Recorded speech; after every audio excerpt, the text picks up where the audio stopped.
নমস্কার বন্ধুরা, আজ শেয়ার করব একদম নতুন স্বাদে নতুনভাবে নিরামিষ এঁচোড়ের একটি রেসিপি। সাধারণ কিছু ঘরোয়া মশলায় এটা বানিয়ে নিতে পারবেন। বানানো একদমই সহজ, আর এটা এতটাই টেস্টি হয়, শুধুমাত্র এই দিয়েই খাওয়া হয়ে যাবে ভাত, রুটি, পরোটা, যে কোনো কিছু।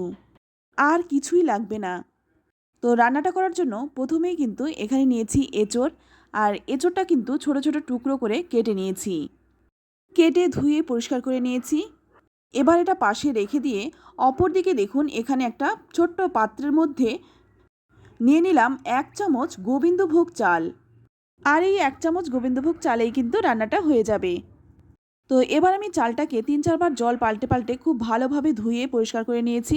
এবার এই চালটাকে ভিজিয়ে রাখবো 10 মিনিটের মতো।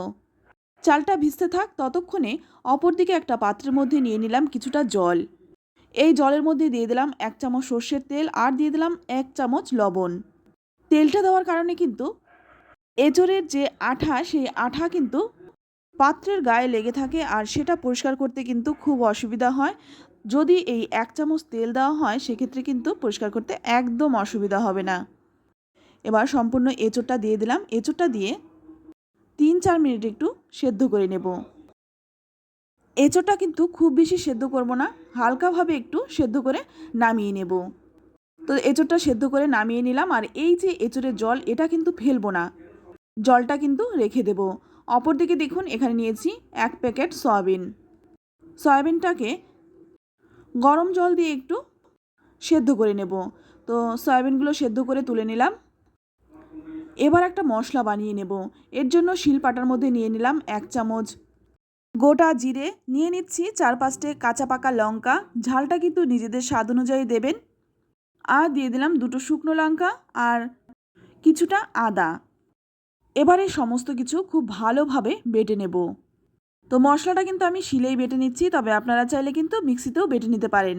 তো দেখুন, মশলাটাকে একদম মিহি করে বেটে নিলাম, তারপর বেটে তুলে নিচ্ছি।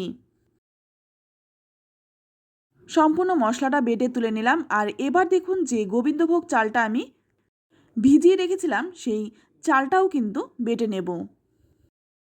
তো চালটাও কিন্তু একদম মিহি করে বেটে নিলাম। তারপর যে বেটে রেখেছিলাম মশলা, সেই মশলার মধ্যে একই সঙ্গে চালটাকে মিশিয়ে নেব।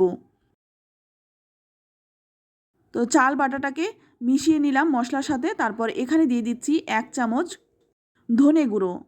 ধনে গুঁড়োটা দিয়েও খুব ভালোভাবে মশলার সাথে মিশিয়ে নিলাম।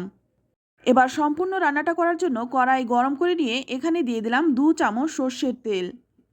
তেলটাকে খুব ভালোভাবে গরম করে কড়াইয়ের চারদিক দিয়ে লাগিয়ে নিলাম। তারপর এখানে দেখুন, আমি 3টে মিডিয়াম সাইজের আলু ছোট ছোট টুকরো করে কেটে নিয়েছি।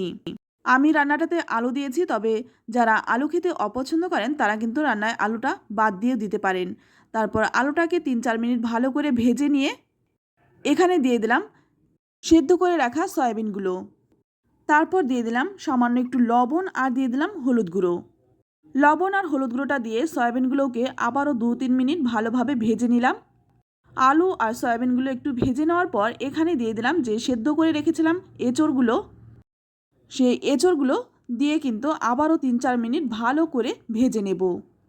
তো সমস্ত কিছু খুব ভালোভাবে ভেজে তুলে নিলাম। এবার ওই কড়াইয়ের মধ্যেই দিয়ে দিলাম আর 2 চামচ সর্ষের তেল, সঙ্গে দিয়ে দিলাম 1 চামচ ঘি। আমি রান্নাটা সর্ষের তেল দিয়ে করছি, তবে আপনারা চাইলে কিন্তু সাদা তেল দিয়েও রান্নাটা করতে পারেন।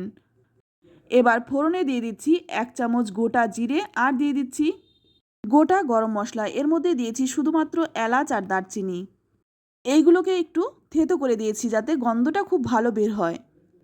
ফোড়নটাকে ভালো করে ভেজে নিয়ে এবার আমি যে মশলাটাকে বেটে রেখেছিলাম, সেই বাটা মশলাটা দিয়ে দিলাম। মশলার প্লেটটা ধুয়ে সামান্য একটু জলও দিয়ে দিলাম।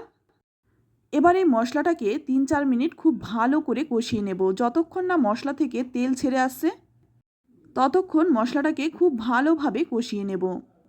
আর যেহেতু এখানে 1 চামচ চাল বাটা দেওয়া হয়েছে, সেই কারণে কিন্তু কড়াইতে লেগে যেতে পারে, তাই অনবরত নাড়াচাড়া করে মশলাটাকে কষিয়ে নিতে হবে। তো এখানে দিয়ে দিলাম 1 চামচ হলুদ গুঁড়ো, আর দিয়ে দিলাম স্বাদমতো লবণ।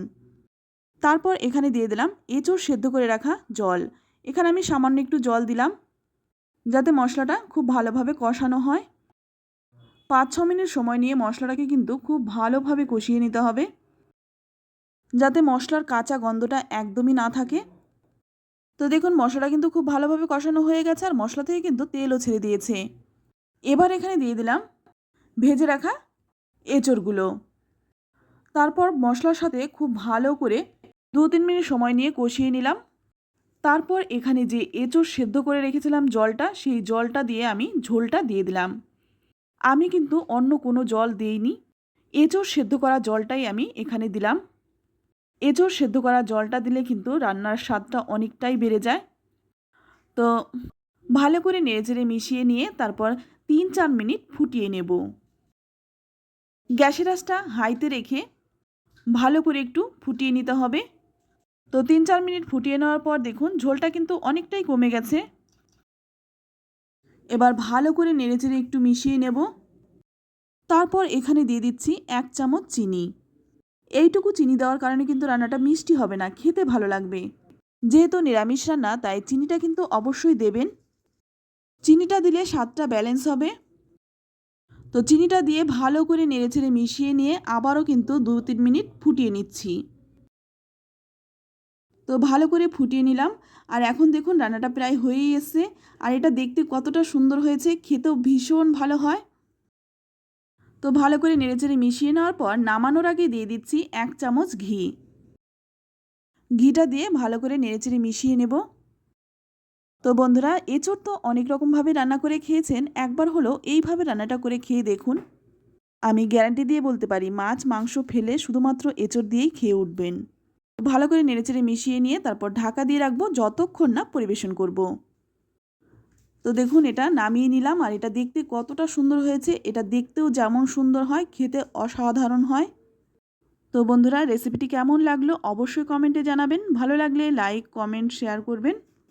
আর আপনি যদি আমার চ্যানেলে নতুন হয়ে থাকেন চ্যানেলটা সাবস্ক্রাইব করে নেওয়ার অনুরোধ রইল। যারা নিরামিষ খেতে পছন্দ করেন তাদের তো ভালো লাগবেই, যারা নিরামিষ খেতে একদমই পছন্দ করে না তারাও কিন্তু আঙুল চেটে খাবে। আর এটা কিন্তু আপনারা ভাত রুটি লুচি পরোটা যে কোনো কিছুর সাথে সার্ভ করতে পারেন। তো আজ এই পর্যন্তই, সকলেই ভালো থাকবেন, ধন্যবাদ।